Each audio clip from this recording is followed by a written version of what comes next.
In last video, we have seen what is metrology of surface finish. We have gone through the basic concept of surface finish. Right, અહીંયા title જે છે surface finish લખ્યું છે. હકીકતમાં surface ફિનિશને માપવું હોય તો આપણે શું કરવું પડશે? સરફેસ રફનેસ માપવી પડશે. તો આ ચેપ્ટરની અંદર આપણે ડિટેલમાં સરફેસ રફનેસ વિશે ડિસ્કશન કરીશું. તે સિવાય આપણે થોડો બેઝિક આઈડિયા મેળવ્યો કે સરફેસ ટેક્સચર એટલે શું, એ કેવી રીતે ડેવલપ થાય છે. Simply surface texture is a deviation from the nominal surfaces, right, કે જ્યાં મટીરિયલની સરફેસ હોય, કટ થતી હોય અથવા ત્યાં પૂરી થતી હોય તો ત્યાં શું આવે, હંમેશા ટેક્સચર ડેવલપ થાય છે. એ texture may be due to the machining processes હોઈ શકે, right, or due to the material itself હોઈ શકે છે. Now we have also seen the factor affecting the surface irregularities, right, કે ભાઈ વાઇબ્રેશન છે, મટીરિયલ પોતે છે, કેવા પ્રકારની તમે મશીનિંગ ઓપરેશન કરો છો, સ્ટ્રક્ચર કેવું રિજિડ છે કે નહીં, કે વાઇબ્રેશન એબ્ઝોર્બ કરી શકે છે કે નહીં, રાઈટ. તે સિવાય આપણે કટિંગ ટૂલનું મટીરિયલ કેવું હોય છે, એની કન્ડિશન કેવી હોય છે, કટિંગ વખતે ફીડ, ડેપ્થ ઓફ કટ એ કેટલું રાખીએ છીએ, એ પણ સરફેસ ઇરેગ્યુલારિટીઝને અસર કરે છે. તે સિવાય જોયું કે ભાઈ આપણે કેમ સરફેસ ટેક્સચર અથવા તો રફનેસને કંટ્રોલ કરવી પડે, રાઈટ, કે આપણને આઈડિયા છે કે ભાઈ હીટ એક્સચેન્જર હોય તો એમાં હીટ ડિસિપેટ કરવી હોય ઝડપથી, તો જેટલી સરફેસ રફ હોય એટલે કે સરફેસ એરિયા વધી જાય તો શું થાય કે હીટ ડિસિપેશન રેટ વધી જાય. એટલા માટે હીટ એક્સચેન્જરની અંદર ફિન્સ લગાવવામાં આવે છે. આપણું જે 2 વ્હીલર હોય છે તેના એન્જિન ઉપર આપણે મેં ગઈ વખતે વાત કરી કે ફિન્સ લગાવેલું હોય છે, જસ્ટ લાઇક ધીસ, કે ભાઈ આ એન્જિન છે લાઇક ધીસ, તો એના ઉપર શું હોય છે, ગોળાઈવાળી એક પ્રોજેક્ટેડ ફિન્સ હોય છે, પટલી. Okay, that work as a extra area for heat dissipation, right, અને એને રફ બનાવવામાં આવે છે, ફિનિશ નથી હોતી, જેથી કરીને ઓર તમે હીટ ઝડપથી ટ્રાન્સફર કરી શકો છો. તે સિવાય કે રફનેસ બ્રેકની અંદર જરૂરી છે. જો રફ નહીં હોય તો બ્રેક શું થશે કે ફ્રિક્શન ડેવલપ નહીં કરી શકે અને તમને બ્રેકિંગ એક્શન નહીં મળે. તો it's depend on types of application કે કેટલી રાખવાની છે. પણ ધારો કે બોલ બેરિંગનું આપણે એક્ઝામ્પલ લીધું, તો જો એને રફ બનાવીશું શું થશે, તો ફ્રિક્શન થશે. કોની વચ્ચે? રિંગ અને જે સ્ટીલ બોલ છે, ઇનર રેસ છે અને આઉટર રેસ છે. જો ફ્રિક્શન થશે તો હીટ જનરેટ થશે અને પાવર લોસ થશે. અને હીટ જનરેટ થવાથી મટીરિયલ શું થાય, એક્સપાન્ડ થાય, અને એવું પણ બની શકે કે બોલનું ડાયમેન્શન વધી જશે તો એ જામ થઈ જશે, બેરિંગ ફરતી જ બંધ થઈ જશે. તો ત્યાં અમુક લેવલની સરફેસ રફનેસથી વધારે હોવી જોઈએ નહીં, એટલે કે સરફેસ ફિનિશ આપણે એને આપવી પડશે. સો these are the reason V need two control the surface textures. Now we have also considered the certain components like crankshaft, right? The rotating shaft in the lathe machines are subjected to fatigue or cyclic loading. તો ત્યાં જો surface finish સારી હશે તો crack develop નહીં થાય picks and વેલીમાં, અને long time એ component ચાલી શકે છે. એટલા માટે અમુક કોમ્પોનન્ટ એવા છે કે જેના ઉપર સાયક્લિક લોડિંગ આવે છે, તો એને આપણે એમ કહી શકીએ કે એને સરફેસ ફિનિશ આપવી જરૂરી છે. હું એવું નથી કહેતો કે ભાઈ એકદમ મિરર લાઇક સરફેસ ફિનિશ આપવાની છે, but we have to give certain value of surface finish, right. So that can be only assess by measuring the surface roughness. Surface finish સારી આવી છે કે નહીં એને કેવી રીતે માપી શકાય? રફનેસ માપીને.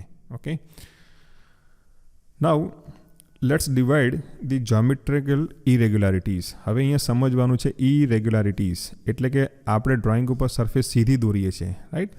લેટ્સ સે for example rectangle block, right. હવે બ્લોકના ડ્રોઈંગ ઉપરથી આપણને એવું લાગે કે આ સરફેસ કેવી છે, સ્ટ્રેટ છે, અહીંયા કોઈ ખાડા કે ટેકરા નથી, right.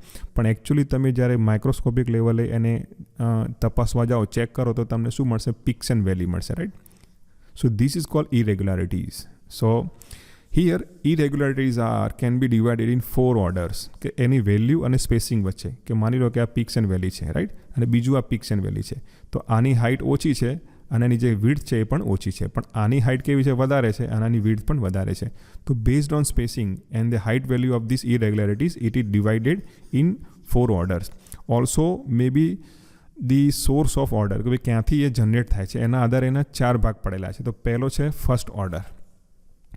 Now in this order, irregularities caused by inaccuracy in the machine tool itself, કે લેથ મશીન છે, મિલિંગ મશીન છે, ગ્રાઇન્ડિંગ મશીન છે, જેના ઉપર આપણે શું કરીએ છીએ? કટિંગ ટૂલને રોટેટ કરીએ છીએ, તો વર્કપીસને રોટેટ કરીએ છીએ મશીનિંગ કરવા માટે. તો ત્યાં કટિંગ ફોર્સ ડેવલપ થશે, પણ મશીનના બેડ ઉપર કે ચકમાં કે લીડ સ્ક્રૂમાં જો ખામી હશે, ઇનએક્યુરેસી હશે, તો એના લીધે જે જ્યોમેટ્રિકલ ઇરેગ્યુલારિટીઝ ડેવલપ થાય છે વર્કપીસ ઉપર, that fall under this category, right. Now this irregularities cause due to the lack of straightness of guideways. તો આપણે ચેપ્ટર નંબર 3માં જોયું કે ભાઈ સ્ટ્રેટનેસ ફ્લેટનેસ જરૂરી છે મશીન ટૂલમાં. જો એમાં ખામી હશે તો એ ખામી કોના ઉપર જશે? સીધી વર્ક સરફેસ ઉપર જશે કે જેના ઉપર આપણે શું કરીએ છીએ? મશીનિંગ કરી રહ્યા છે. So this first order is saying that any inaccuracy like lack of straightness of guideways on machine tool will simply transfer to the workpiece. It is also due to the deformation of work under the action of cutting forces. હવે તમે માની લો કે એકદમ 10 mm round બાર છે અને lathe machine ઉપર તમે શું કરી રહ્યા છો? ટર્નિંગ કરી રહ્યા છો. હવે 10 mm મટીરિયલ બહુ નાનું કહેવાય જાડાઈમાં. હવે તમે જ્યારે એનો કટ લેવા જશો લેથ મશીન ઉપર તો શું થશે? વર્ક મટીરિયલ પોતે શું થાય? ડિફોર્મ થાય. And that deformation also lead to this kind of geometrical irregularities, right? It is also due to the weight of material. હવે માની લો કે તમે એવા ઇન્ડસ્ટ્રીમાં ઘણા બહુ મોટા લેથ મશીન આવે છે કે જેની ઉપર તમે એમ કહી શકે કે 2 ફૂટનો કે 1/2 મીટરનો રાઉન્ડ બાર બી તમારે ટર્નિંગ કરવો હોય તો કરી શકાય. અને લંબાઈમાં પણ એવું હોઈ શકે 10 ફૂટ હોઈ શકે 15 ફૂટ હોઈ શકે. એકદમ હેવી તમે ટર્નિંગ કરી શકો છો એવા લેથ મશીન અવેલેબલ છે ઇન્ડસ્ટ્રીમાં, રાઈટ? પણ હવે એમાં થશે શું કે જેમ મટીરિયલનો ડાયમેન્શન વધે અને લેન્થ વધે તો શું થાય? માસ વધે એટલે વેઇટ વધે. તો ગ્રેવિટેશનલ ફોર્સ એના ઉપર લાગશે. તો જેટલું વજન ભારે હોય તો પોતે શું થાય? પોતે બેન્ડ થશે due to the own weight. તો આવું કોઈ મટીરિયલ હોય જેના ઉપર તમે મશીનિંગ કરતા હોય તો એના પોતાના વજનના કારણે શું થશે? ડિફોર્મ થશે અને તમને શું મળશે? સરફેસ ઇરેગ્યુલારિટી મળશે. હવે સેકન્ડ ઓર્ડરની જે ઇરેગ્યુલારિટીઝ છે it is caused due to vibrations, overhanging and loose holding of cutting tools. એટલે તમે સમજો બહુ સિમ્પલ શબ્દોમાં લખ્યું છે કે જ્યારે મશીનિંગ થતું હોય, મિલિંગ મશીન હોય કે ગ્રાઇન્ડિંગ હોય કે ટર્નિંગ ઓપરેશન હોય, રાઈટ? તો એમાં શું થશે? વર્કપીસ અને ટૂલનો કોન્ટેક્ટ થાય. ટૂલ એને કોન્ટેક્ટ થવાથી શું થશે? વાઇબ્રેશન ડેવલપ થશે. સો આ વાઇબ્રેશનના કારણે જો ઇરેગ્યુલારિટીઝ ડેવલપ થતી હોય તો that falls under this second order, right? Now chatter marks on the surface of the parts. હવે માની લો કે સરફેસ જે વર્ક મટીરિયલ છે લાઇક એલ્યુમિનિયમ કેવું છે? સોફ્ટ મટીરિયલ છે. તમે એનું ટર્નિંગ કરો તો શું થાય? જનરલી એ ટીયર ઓફ થાય અને ટીયર ઓફ એટલે કે ફાટે છે. ફાટતી વખતે એની સરફેસ કેવી થાય? રફ થાય. હવે સેકન્ડ ઓર્ડરમાં શું થાય કે ટૂલ ધારો કે ચેટર માર્ક્સનો આપણે સમજવા પ્રયત્ન કરીએ કે આ ટૂલ છે, આપણે ટૂલ પોસ્ટ ઉપર લગાવી છે. હવે એની જે ઓવરહેંગ થતું હોય, વધારે એની લંબાઈ અનસપોર્ટેડ હોય અને તમે આવી રીતે ફિટિંગ કરી હોય તો ધીસ ઇઝ કોલ્ડ ઓવરહેંગિંગ. આ લંબાઈ કેવી છે? વધારે છે, અનસપોર્ટેડ છે. આ રિજિડ હોલ્ડિંગ કહેવાય. ધીસ ઇઝ કોલ્ડ ઓવરહેંગિંગ કહેવાય. તો આ શું થશે? કેન્ટિલીવર બીમ તરીકે કામ કરશે. હવે મટીરિયલ સોફ્ટ હોય તો શું થાય? આનું ચેટરિંગ થાય, આનું વાઇબ્રેશન થાય. ચેટરિંગ થયું એટલે થોડો કટ લે, થોડો છોડી દે, થોડો કટ લે એટલે રફ પેટર્ન ડેવલપ થાય. So this is called chattering marks on the surface of the parts. This is only possible if the tool is overhanging, કે તમે વધારે ટૂલની લંબાઈ બહાર કાઢો અને એ અનસપોર્ટેડ રહે તો કેન્ટિલીવર બીમ બને. અને સોફ્ટ મટીરિયલ ટર્નિંગ કરતા હોય કે મશીનિંગ કરતા હોય તો શું થશે? ચેટરિંગ થાય. તો એના લીધે પણ શું થશે? સરફેસ રફ આવશે. So that is called irregularities caused by in second order, right? In third order we have to consider that machining itself, કે મશીનિંગ તમે જે કરી રહ્યા છો. So third order irregularity is caused by machining itself due to the characteristics of process. એટલે આ કોણ છે? જે મશીનિંગ ઓપરેશન તમે ચૂઝ કર્યું છે, for example turning, for example milling or for example grinding operation. તો આ દરેક મશીનિંગ ઓપરેશનની પોતાની શું છે? એક લાક્ષણિકતા હોય, કેરેક્ટરિસ્ટિક્સ હોય, રાઈટ? જેવો કટિંગ ટૂલનો પોઈન્ટ હોય, રફ હોય, એકદમ શાર્પ હોય, તો એના લીધે તમને જે મળશે જ્યોમેટ્રિકલ ઇરેગ્યુલારિટીઝ એ આ થર્ડ ઓર્ડરમાં આવશે, right? So here it is return feed marks of a cutting tool. Let's try to understand કે આપણી પાસે કેવો છે? એક બ્લોક છે, નાનકડો બ્લોક છે, રાઈટ? એની અંદર આપણે શું કરીશું? ડ્રિલિંગ કરીએ છીએ. હવે ડ્રિલ ટૂલ આપણે જોયેલું છે વર્કપીસમાં, આપણે વર્કશોપમાં, રાઈટ? તે સિવાય ધારો કે મારે ચક ઉપર એને કરીને શું કરવું છે? ટર્નિંગ કરવું છે વી ટૂલ વાપરીને. હવે એ જ રાઉન્ડ બારને મારે શું કરવું છે? ગ્રાઇન્ડિંગ કરવું છે, રાઈટ? તો ગ્રાઇન્ડિંગ વ્હીલ આપણી પાસે અહીંયા હશે, રાઈટ? હવે આ ત્રણેય કન્ડિશનની અંદર જે ફીડ રેટ તમે રાખશો, ફીડ એટલે કે movement of a tool with respect to the surface of a workpiece, right? તમે એકદમ ઓછી રાખશો છતાં પણ આ જે ડ્રિલિંગ ઓપરેશન છે એના લીધે તમને જે સરફેસ ફિનિશ મળશે, અથવા આપણે ઉલટું બોલીએ કે જે રફનેસ મળવાની છે એ અને ટર્નિંગમાં મળશે અને ગ્રાઇન્ડિંગમાં મળશે, ત્રણ અલગ હશે. કેમ? This is inherent due to the machining characteristics, right? તમે અહીંયા શું કર્યું છે? Single point cutting tool contact થાય છે. તો અહીંયા સરફેસ માર્ક્સ તમને જે મળવાના છે એ ગ્રાઇન્ડિંગમાં તમને કેવા મળશે? એકદમ ઓછા મળશે, સ્મૂથ સરફેસ મળશે. So this is falling under the third order category. અહીંયા શું છે? ફીડ માર્ક્સ લખેલું છે. હવે ધારો કે તમે લેથ મશીન ઉપર ઝડપથી શું કરો છો? ફીડ કરો છો. એટલે કે જે હેન્ડલ અહીંયા ફેરવવાનું હોય છે ને ટૂલ પોસ્ટ ઉપર કેરેજ ઉપર તમે ઝડપથી ફેરવી દો તો ટૂલ શું થઈ જશે વિથ રિસ્પેક્ટ ટુ રાઉન્ડ બારનું જે સરફેસ છે એના રિસ્પેક્ટમાં શું થશે ઝડપથી આગળ વધશે. હવે ઝડપથી આગળ વધે તો આ કટિંગ પોઈન્ટ શું કામ કરશે હેલિકલ ગ્રુવ ડેવલપ કરશે જેની વચ્ચે ડિસ્ટન્સ વધારે છે તો તમને શું લાગશે કે સરફેસ ફિનિશ કેવી છે રફ છે. So here it is called feed marks. જો તમારી ફીડ ઓછી હશે મશીનિંગ ઓપરેશનમાં you are going to gate very good surface finish. તો આપણે પ્રેક્ટિકલ જે સેમિસ્ટર 5ની અંદર મશીન ટૂલ ટેકનોલોજી સબ્જેક્ટ આવે છે જેની અંદર આપણે આ પ્રેક્ટિકલ કરવાનો છે કે ભાઈ ફીડનો ડેપ્થ ઓફ કટનો સ્પીડનો સરફેસ રફનેસ ઉપર શું અસર થાય એવું એક પ્રેક્ટિકલ છે ત્યારે તમને આ વસ્તુ બરાબર સમજાશે રાઈટ. ફોર્થ ઓર્ડરની વાત કરીએ તો that is caused due to the rupture of material. હવે તમે જુઓ કે આ ઓર્ડર કેવી રીતે જાય છે 1 થી 4 જેમ જેમ સંખ્યા વધતી જાય છે ઓર્ડરની એમ એનું જે વેલ્યુ છે પિક્સ એન્ડ વેલ્યુ એ કેવી છે ઓછું થતું જાય છે. તમે જુઓ કે it is caused by rupture of material કે મટીરિયલ શું થાય છે ક્રશ થાય છે રપ્ચર થાય તો એ કેવું હોય માઇક્રો લેવલ એનું જે વેરિએશન હોય કેવું એકદમ નાનું હોય with respect to previous 3 order right. So here that is due to the rupture of material during separation of the chip. હવે જો આપણે જોયું હોય વર્કશોપમાં ટર્નિંગ કરતા તો જે મટીરિયલ ચિપના ફોર્મમાં રિમૂવ થાય છે તો એ કેવું હોય છે એકદમ નાનું હોય છે depends on the types of material right.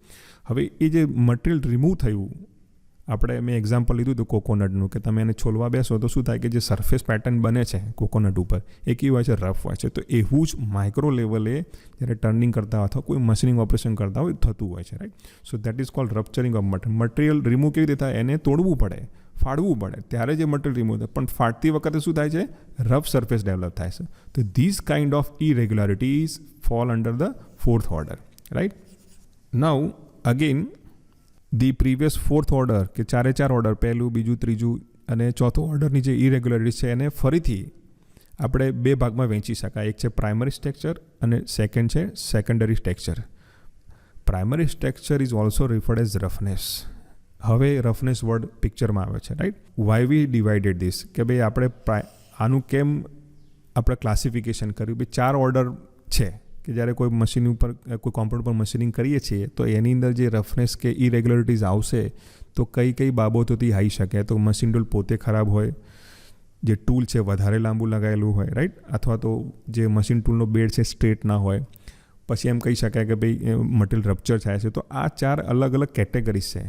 તો એ કેટેગરીમાં આપણને શું મળે છે ઇરેગ્યુલારિટીઝ મળે છે. એ જ કેટેગરીને આપણે શું કરવાનું છે એની પિક્સ એન્ડ વેલ્યુના આધારે આપણે ફર્ધર 2 ડિવિઝનમાં ક્લાસિફાય કરીએ છીએ. તો પહેલું છે primary structure right. The surface irregularities of small wavelength. બહુ જ ઇમ્પોર્ટન્ટ વર્ડ છે સ્મોલ વેવલેન્થ. હવે વેવલેન્થ એટલે શું આપણને તરંગ લંબાઈ રાઈટ, કે કોઈ તરંગ લંબાઈ આ રીતે હોય કિરણ રાઈટ. તો હવે એની જે વેલ્યુ હોય એ ઓછી હોય તો it is called small wavelength right. આપણે જે રેડિયો સાંભળીએ છીએ FM રેડિયો તો એને શું હોય છે વેવ્સની મેગાહર્ટ્ઝ તરંગ લંબાઈ હોય. જેમ ગીગાહર્ટ્ઝ મેગાહર્ટ્ઝ તમને આ બધું સાંભળેલું છે કમ્પ્યુટર પ્રોસેસિંગ પાવરમાં એની સ્પીડમાં. તો આ બધું શું બતાવે છે એની સ્પીડ બતાવે છે કે 1 સેકન્ડમાં કેટલી વારે ઉપર નીચે થઈ શકે અથવા તરંગ લંબાઈ સમાઈ શકે રાઈટ. તો જેટલી તરંગ લંબાઈવાળા નાના હોય so the surface irregularities of small wavelength એકદમ નાનું હોય are called primary structure or roughness. Okay now here નાના એટલે કયા તો આપણે કહી શકીએ કે ભાઈ 3rd અને 4th ઓર્ડર કે જે મટીરિયલ રપ્ચર થાય છે ફીડ માર્ક્સ પડે છે એ જે 2 કેટેગરી હતી એ આ કેટેગરીમાં સમાવેશ કર્યો છે રાઈટ. તો ટૂલના કારણે અથવા મટીરિયલના ફાટવાના કારણે જે રફનેસ ડેવલપ થશે અથવા ટેક્સચર ડેવલપ થશે it is referred as primary texture right. પણ એ લોકોની વેલ્યુ કેવી છે સ્મોલ હોય છે એટલા માટે 3rd અને 4thને આપણે આમાં કવર કરવું છે right. So it is caused by direct action of cutting element on the material, that is cutting tool, shape, tool feed and the rate. હમણાં મેં વાત કરી કે તમારે 5th સેમની અંદર મશીન ટૂલ ટેકનોલોજી સબ્જેક્ટ આવશે જેની અંદર તમારે સરફેસ રફનેસના પેરામીટર એસેસ કરવાના છે by changing the feed depth of cut and cutting speed right. તો એ જે છે એ અહીંયા કહેવા માગે છે રાઈટ. તો પ્રાઇમરી સ્ટ્રક્ચર જે છે ડાયરેક્ટલી કોના લીધે ડેવલપ થાય છે કે સીધું કટિંગ ટૂલ અને વર્કપીસના બંનેને ટચ કરવાથી. અથવા એમ કહી શકાય કટિંગ એલિમેન્ટ. તો કટિંગ એલિમેન્ટ કયા છે ફીડ ડેપ્થ ઓફ કટ એ છે. એ સિવાય જ્યોમેટ્રી છે કટિંગ ટૂલની કે સિંગલ પોઈન્ટ છે કે ગ્રાઇન્ડિંગ વ્હીલની જેમ નાના એબ્રેસિવ પાર્ટિકલ છે કેવું છે. તો that also govern or covered in this group. Look at the figure. હવે આપણે એમ કરીએ કે ભાઈ મશીનિંગ ઓપરેશન કરીએ છીએ રાઈટ. તો અહીંયા શું આપેલું છે લે ડિરેક્શન. લે ડિરેક્શનનો મતલબ શું થાય કે માની લો કે આઈ હોપ કે તમે કદાચ ગ્રાઇન્ડિંગ ઓપરેશન જોયું છે. Okay, so let me call this is grinding wheel. Okay, this is grinding wheel. Okay, હવે ગ્રાઇન્ડિંગ વ્હીલ આપણા ઘરમાં સોસાયટીમાં આપણા ચપ્પાવાળો આવે છે, નાઇફ શાર્પનિંગવાળો, તો એ શું કરે છે, સાયકલ ઉપર ગોળ ફેરવે છે એબ્રેસિવ વ્હીલ, અને એને નાઇફ શું કરે છે, શાર્પ કરી આપે છે. It's a call grinding operation. જો તમે અહીંયા કરશો તો શું થશે, ગ્રાઇન્ડિંગ વ્હીલ જે દિશામાં ફરે છે એ દિશામાં શું થશે, સ્ક્રેચ માર્ક ડેવલપ થશે. ધીસ ઇઝ કોલ લે ડિરેક્શન. હવે માની લો કે તમે અહીંયા શેપિંગ કરો છો, તો શેપિંગ ટૂલ કેવું હોય, મોટું હોય. પ્લાનર વ્હીલ કેવું હોય, મોટું હોય. તો એ કેવું હોય છે, હેવી હોય છે. તો અહીંયા આ રીતે ફરતું હોય છે. તો હવે જે માર્ક્સ ડેવલપ થયા છે એને શું કહે, આ દિશામાં છે.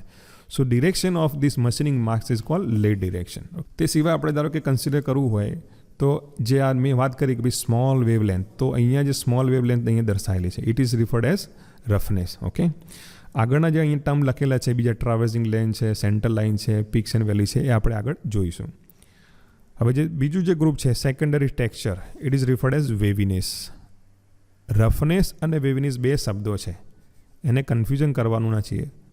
આ બંને શું છે, સરફેસ ઇરેગ્યુલારિટીને રિપ્રેઝેન્ટ કરે છે અથવા સરફેસ ટેક્સચર છે. સરફેસ રફનેસમાં ખાલી ને ખાલી થર્ડ ઓર્ડર અને ફોર્થ ઓર્ડર આવશે કે જેની વેલ્યુ કેવી હોય, સ્મોલ હોય, વેવલેન્થ કેવી હોય, નાની હોય. પણ જ્યારે સેકન્ડરી ટેક્સચરની વાત કરીએ તો જેમાં એનું નામ આપ્યું છે વેવીનેસ. તો વેવીનેસમાં કેવું હોય કે સમુદ્રમાં મોજા કેવા હોય, મોટી મોટી તરંગ લંબાઈવાળા હોય. તો આવા પ્રકારની જે સરફેસ ઇરેગ્યુલારિટીઝ છે અથવા જ્યોમેટ્રિકલ ઇરેગ્યુલારિટીઝ છે એ સેકન્ડરી ટેક્સચરમાં કવર કરવામાં આવે છે. Right. So the surface irregularity of considerable wavelength, considerable એટલે કે મોટી, વેલ્યુમાં કેવી, મોટી, of periodic character are called waviness. Right.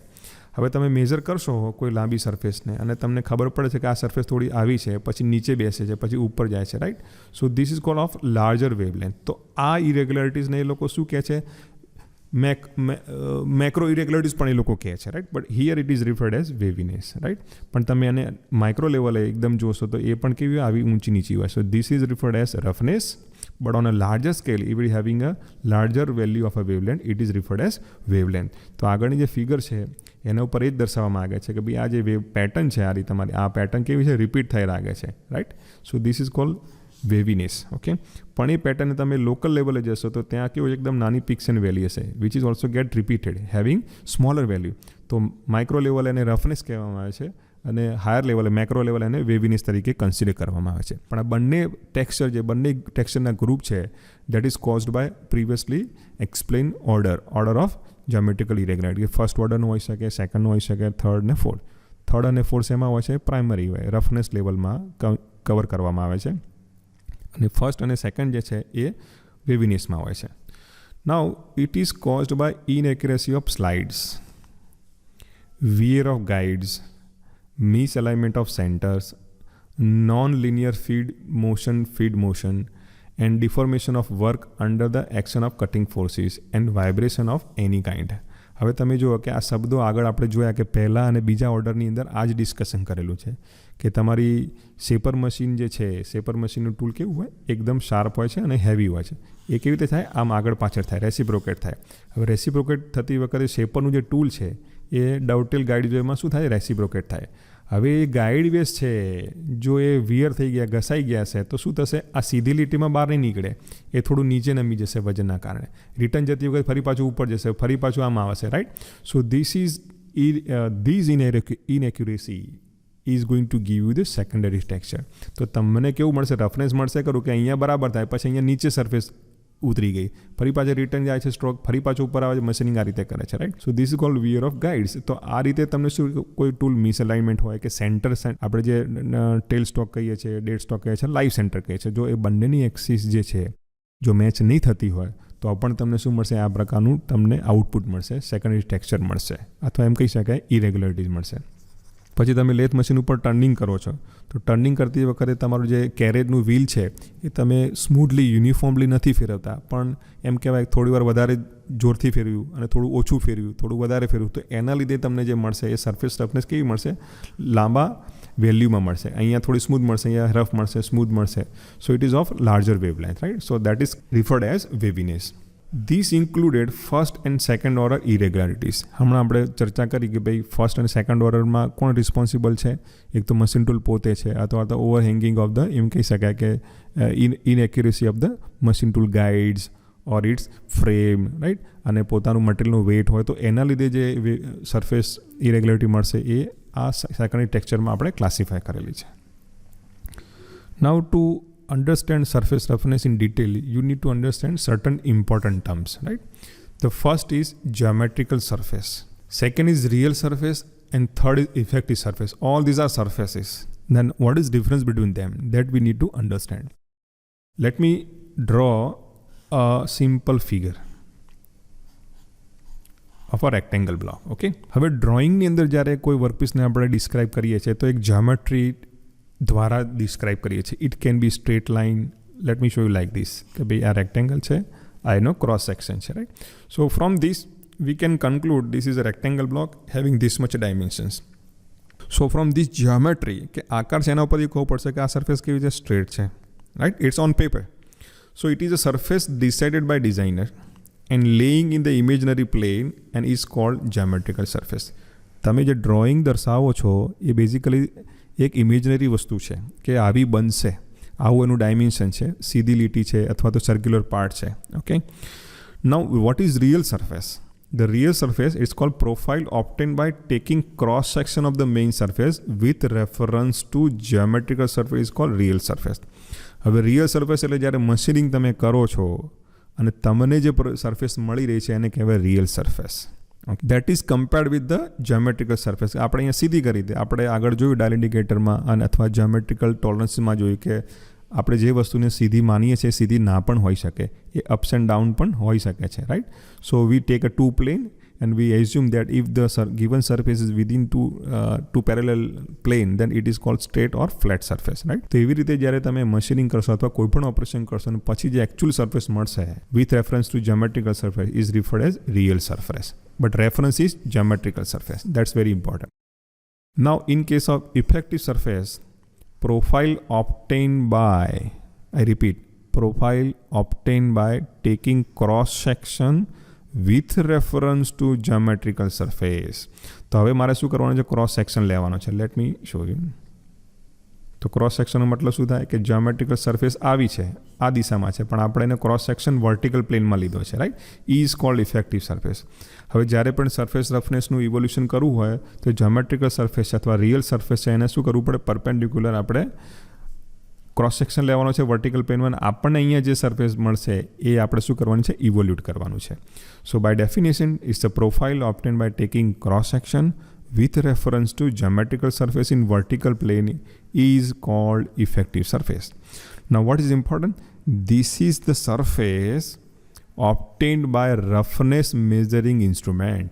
તો તમે આપણે આગળ જે મેથડ શીખવાના છીએ, મશીન જે ઇક્વિપમેન્ટ્સ યુઝ કરવાના છે રફનેસ મેજરમેન્ટ કરવા માટે, એને જે પ્રોફાઇલ આપવાનું છે મશીન, એ શું આપશે? કઈ સરફેસ આપશે? ઇફેક્ટિવ સરફેસ આપશે આપણને. નાઉ lastly the reference line.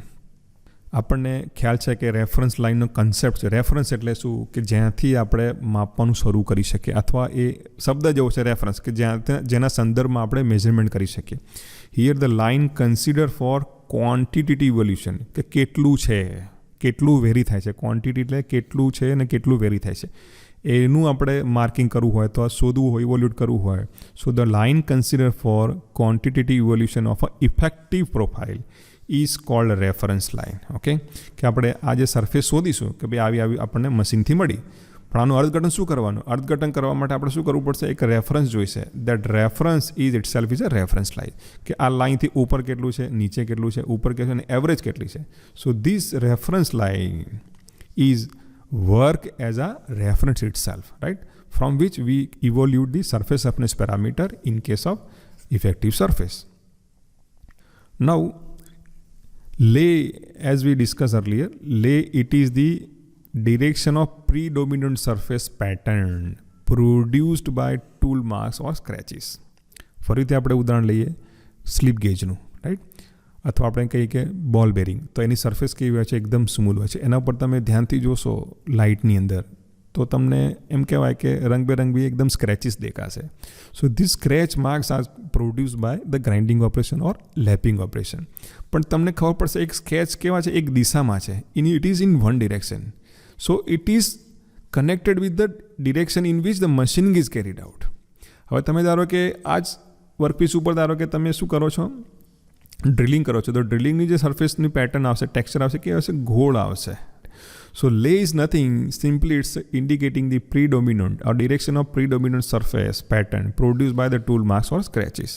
Okay, તમે ધારો કે આમ ઉલટી દિશામાં તમે મશીનિંગ કરશો આ રીતે. Let me show you over here, right.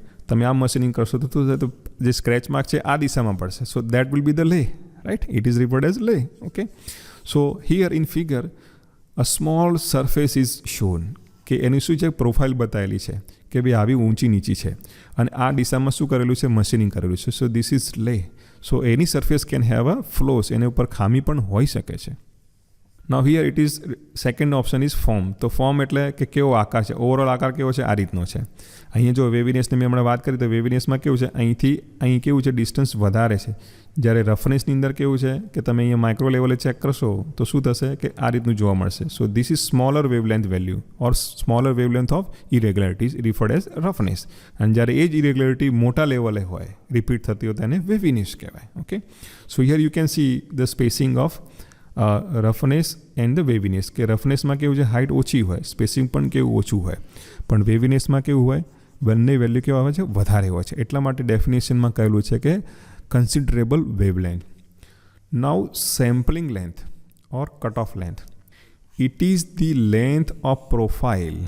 I repeat, it is the length of profile necessary for the evolution of the irregularities to be taken into account. તો એવું કહેવા માગે છે કે સરફેસ તો બહુ હોઈ શકે, આપણી પાસે એમ કહીએ કે 1.5 by 2 ફૂટનો પણ મશીનિંગ કરેલો, શેપિંગ કરેલો વર્કપીસ હોઈ શકે, જેનું આપણે શું કરવું છે, રફનેસ વેલ્યુ ફાઇન કરવી છે. તો આખા 2 by 1 ફૂટમાં કે આપણે મેઝરિંગ નથી કરવાનું. We are going to choose particular length of a surface, right. કે તો એને શું કીધું છે, સેમ્પલિંગ લેન્થ કીધું છે.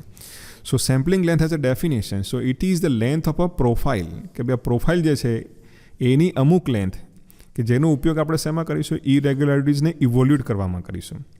It is also known as cutoff length. It is measured parallel to the general direction of profile. આ બહુ અગત્યનું છે. તો અહીંયા ફિગરમાં તમને બતાવો કે મારે ઇરેગ્યુલારિટીઝ મેજર કરવી હોય તો આ લેની ડિરેક્શનમાં મારે મેજર નથી કરવાનું. I have to measure in this direction.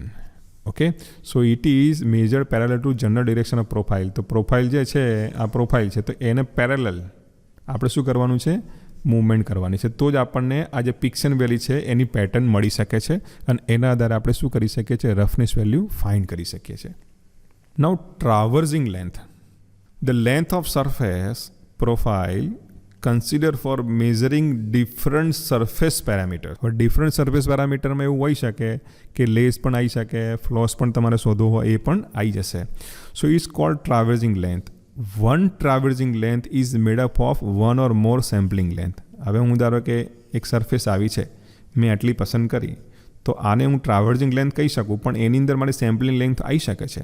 It may happen કે ભાઈ traversing length is equal to sampling length પણ હોઈ શકે. Depends on the machining process or the parameter you are evaluating, right. So here the only difference is the sampling length is definitely going to give the RA value. એ સીધું roughness value આપવા માટે પ્રયત્ન કરશે તમને, right. અને ટ્રાવર્સિંગ લેન્થમાં એવું જરૂરી નથી કે રફનેસ વેલ્યુ જ આવે, પણ એ સિવાયના બીજા કોઈ પેરામીટર હોય કે ડિરેક્શન ઓફ લે તમારે ડિટેક્ટ કરવી હોય કે something else, right. So that is cold surface parameter. તો એ માટેની જે લેન્થ છે એને શું કહેવાય, ટ્રાવર્સિંગ લેન્થ. જનરલી કન્ફ્યુઝન દૂર કરવા માટે એમ કહી શકાય કે ટ્રાવર્સિંગ લેન્થ છે કે જેની અંદર આપણે જે ટૂલ મૂવ થાય છે, મૂવમેન્ટ થતું હોય છે અહીંથી અહીં સુધી, સો that will help you to find out the roughness value.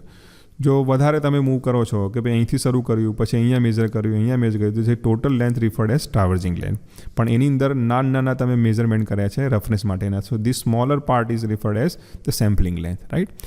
તો સેમ્પલિંગ લેન્થ ઘણીવાર ટ્રાવર્સ લેન્થ બરાબર હોઈ શકે, or you may say traversing length may contain more than one sampling length, right. કે અલગ અલગ ઠેકાણે તમે નક્કી કર્યું બી આટલી સરફેસ છે, એમાં મારે અહીંયા થોડું સેમ્પલિંગ કરવું છે અને અહીંયા કરવું છે. So this thing referred as traversing length, પણ જે સ્મોલર પાર્ટ છે it is referred as sampling length. Now another important term is called mean line and center line. Okay, now what is meaning of mean line and why it is there, and also center line. તમને લાગે આમ જોવા જઈએ તો centre line એટલે કે કોઈ જ્યોમેટ્રીને વચમાંથી પસાર થાય એને સેન્ટર લાઇન કહેવાય. સર્કલની સેન્ટર લાઇન હોય, સિલિન્ડ્રિકલ પાર્ટની સેન્ટર લાઇન હોય કે જેની આજુબાજુ જ્યોમેટ્રી કી હોય ઇક્વલી ગોઠવાયેલી હોય છે, રાઈટ. એવી રીતે મીન લાઇન છે. મીન લાઇન શેની છે કે ભાઈ average point of view something, right. So here it is the line dividing effective profile. I repeat, the word called effective profile, such that within the sampling length, the sum of square of vertical ordinates, તો આ x1 છે, આ x2 છે, આ x3 છે, બરાબર, x5 છે, તો આ લોકોનો સ્ક્વેર અને એને શું કરવાનું છે આપણે સરવાળો કરવાનો છે, like this. Okay, so it within the sampling length, the sum of square of vertical ordinates between the effective profile point and the mean line is minimum. Okay, તો કહેવા એવું માગે છે કે ડેફિનેશન એવું કહે છે કે આ બધાનો શું કરવાનો સરવાળો એ રીતે કરવાનો છે વર્ટિકલ કોઓર્ડિનેટ્સનો જેથી કરીને જે સમેશન આપણને મળે કે એ મિનિમમ હોય. So this line is called mean line. તો મીન લાઇનથી આ કોઓર્ડિનેટનો સરવાળો કેવો થવો જોઈએ, મિનિમમ થવો જોઈએ. સો in other way around it help us to divide the geometry or the profile in equal combination on ups and down side. Now center line, it is the line dividing the effective profile such that, તો અહીંયા પણ effective profile ને પણ એ divide કરે છે અને અહીંયા પણ center line શું કરે છે, ડિવાઈડ કરે છે. પણ then what is difference? Such that the areas, here it is picked up as areas. અહીંયા આપણે શું લીધું છે, એરિયાને ઇક્વલી ડિવાઈડ કરવાનો છે. અહીંયા આપણે શું કર્યું કે એક સરફેસ હોય એનું અહીંયા મેઝરમેન્ટ કર્યું. This is cold coordinates. આ પ્લેસ કહેવાય, પોઈન્ટ કહેવાય. એનું રીડિંગ, આનું રીડિંગ, તો અલગ અલગ પોઈન્ટ લોકેશન આપણે રીડિંગ લે છે. એના કોઓર્ડિનેટ્સનો શું કરવાનો, સરવાળો કરવાનો છે અને એ મિનિમમ રહે એ રીતે એક લાઇન આપણે દોરવાની છે. That line is called mean line.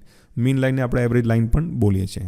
So here in case of centre line, it is the line dividing the effective profile such that the areas embraced by the profile above and below the line are equal.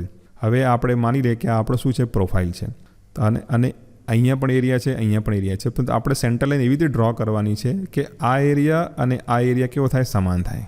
It is return like this, right. Equally divide, કે ભાઈ ઉપરનો surface જે profile માની લો કે ભાઈ આ રીતનું છે, લાઇક ધીસ. તો મારે સેન્ટર લાઇન એવી રીતે ડ્રો કરવાની છે કે ઉપરનો જે એરિયા છે, પોઝિટિવ એરિયા છે અથવા ડાઉનવર્ડ એરિયા છે, બંને સમાન રીતે વહેંચાય. એટલે જ માટે નામ પડ્યું છે centre line. Centre is always dividing to geometry in equal proportion, right. So it is above and below in equal proportion. For repetitive waveform, I repeat, for repetitive waveform, the center line and the mean line are equivalent, right? કે ભાઈ જ્યારે તમે વેવલેન્થનું measurement કરતા હોય તો centre line અને mean line તમને શું મળશે, એક જ ગણાય બાય ડેફિનેશન, અલગ તારવી શકાય નહીં. There are certain units કે એનો ઉપયોગ કરીને તમે શું કરી શકો છો, સરફેસ રફનેસને ડિસ્ક્રાઇબ કરી શકો છો અથવા તો પેપર ઉપર લખી શકો છો. ફોર એક્ઝામ્પલ પ્રેશર, આપણે પ્રેશરની વાત કરીએ ભાઈ 10 ન્યૂટન પર મિલીમીટર સ્ક્વેર. તો આ શું છે, યુનિટ છે. એવી રીતે મારે સરફેસ રફનેસ મેજર કરવું હોય તો I must have some theories by which I can represent it, right. તો અહીંયા જે છે તો સૌથી પહેલું છે સેન્ટર લાઇન એવરેજ નંબર. એને RA પણ તરીકે ઇન્ડસ્ટ્રીમાં લોકો લખતા હોય છે, RA 10. તો એનો મતલબ શું થાય કે 10 નંબરનું RA વેલ્યુ છે, right. But how it is understood properly, so it is called CLA method or center line average method or number. In this method, the surface roughness is measured as the average, I repeat, as the average deviation from the nominal surface. Okay, તો આ મેથડમાં શું કરવાનું છે, roughness major કરવાની છે ખરા, પણ કેવી રીતે કે ભાઈ નોમિનલ સરફેસ છે જે એનાથી શું કરવાનું છે, ડેવિએશન લેવાનું, પણ એવરેજ ડેવિએશન લેવાનું છે. So here it is by equation it is given like this કે ભાઈ પ્લાનીમીટરનો ઉપયોગ કરીને, પ્લાનીમીટર ઇઝ અ ડિવાઇસ, એક એવું ડિવાઇસ છે, તમે શું કરી શકો છો, ઇરેગ્યુલર સરફેસ એરિયાનો એરિયા શોધવો હોય. માની લો કે ભાઈ મારી પાસે આવું એક ફિગર છે. હવે આ ફિગરનો આપણે એરિયા શોધવો છે. સર્કલનો એરિયા તો આપણને ખબર છે, π/4r d² આપણે જે કરીએ છીએ, પણ આવો એરિયા શોધવો તો કેવી રીતે કરી શકાય. So we need to use planimeter. Planimeter is device છે કે નોન યુનિફોર્મ શેપ હોય તો એને શું કરી શકાય, આપણે એરિયા ફાઇન્ડ કરી શકીએ, right. So centre line average or arithmetic average is defined as the average value of the ordinates from the mean line regardless of arithmetic sign of ordinates. તો અહીંયા શું કરવાનું છે, એરિયા ભલે ઉપરનો હોય કે નીચેનો હોય, આપણે એવું માનીએ છીએ કે ભાઈ ગ્રાફ ઉપર કે ભાઈ આ પોઝિટિવ દિશા છે, આ નેગેટિવ છે, એવું નથી કરવાનું. We have to ignore the sign, right. Here we have to take the areas as a value, અને આપણે એને શું કરવાનું છે, એરેથમેટિક મીન કાઢવાનું છે, right. So the calculation of CLA value using equation is facilitated by planimeter. તો પ્લાનીમીટરનો ઉપયોગ કરીને આપણે શું કરીએ કે એરિયા ફાઇન્ડ કરીએ છીએ. એ એરિયાને શું કરવાનું છે, નંબર ઓફ એરિયા મેઝર કરવાના, એને એડ કરવાનો, ડિવાઈડ બાય ધ લેન્થ કરી દેવાનું, right. So that will give us the RA value. Now second is RMS. It is also referred as root mean square number. It is also written as RS. In this method, the surface roughness is measured as the average deviation from the nominal surface. The root mean square value is measured is based on least square methods, right?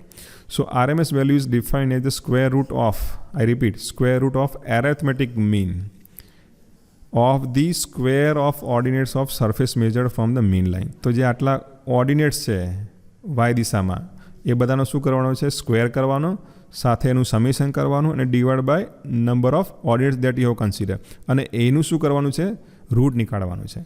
It's very simple.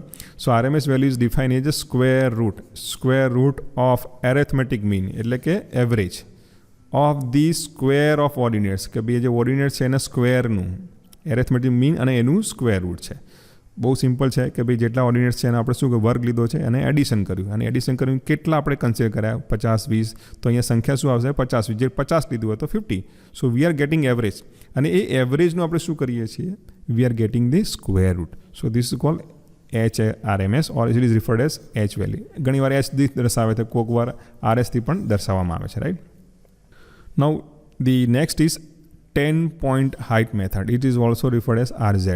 This is very interesting method. Here, what we do, the average difference between the 5 highest, I repeat, 5 highest and the 5 lowest value of the surface texture within the sampling length measured from a line parallel to the mean line and not crossing the profile is used. સમજો કે આ આપણી શું છે, mean line છે. હું તમને simple ભાષામાં સમજાવું. મીન લાઈનથી ઉપર શું છે, આપણી પ્રોફાઇલ છે, આ રીતે. Okay, this is how it is moving. હવે એના 5 એવા પોઈન્ટ લેવાના છે જે સૌથી ઊંચા હોય. So it is written here the highest 5 peaks and also 5 lowest peaks, right. અને એ મીન લાઇનને ક્રોસ ના કરતા હોવા જોઈએ. So not crossing the profile is use to denote the amount of surface roughness. તો કેવી રીતે ફાઇન્ડ કરી શકાય, તો હાઈએસ્ટ 5નો સરવાળો કરવાનો માઇનસ લોએસ્ટ પિકનો સરવાળો બાદ કરવાનો, divide by 5. So this will give the RZ. હવે અહીંયા પોઈન્ટ કેટલા થયા, 10 થયા, એટલા માટે નામ પાડ્યું છે 10-point height methods. તેમાં 5 પોઈન્ટ કેવા છે, પિક્સવાળા, હાઈએસ્ટ વેલ્યુવાળા છે, ઊંચાઈ જેની કેવી છે, વધારે છે, અને 5 વેલ્યુ એવા પોઈન્ટની છે કે જેની વેલ્યુ કેવી છે, લોએસ્ટ છે. પણ કન્ડિશન કેવી છે કે આ પ્રોફાઇલ જે છે એ મીન લાઇનને ક્રોસ ના કરવી જોઈએ. It should be on a one side, right. તો 5 મોટા અને 5 નાના કોર્ડિનેટ્સને શું કરવાનું છે, સમેશન કરીને લોએસ્ટને બાદ કરવાનો, divide by 5. So this will give you the 10-point height methods.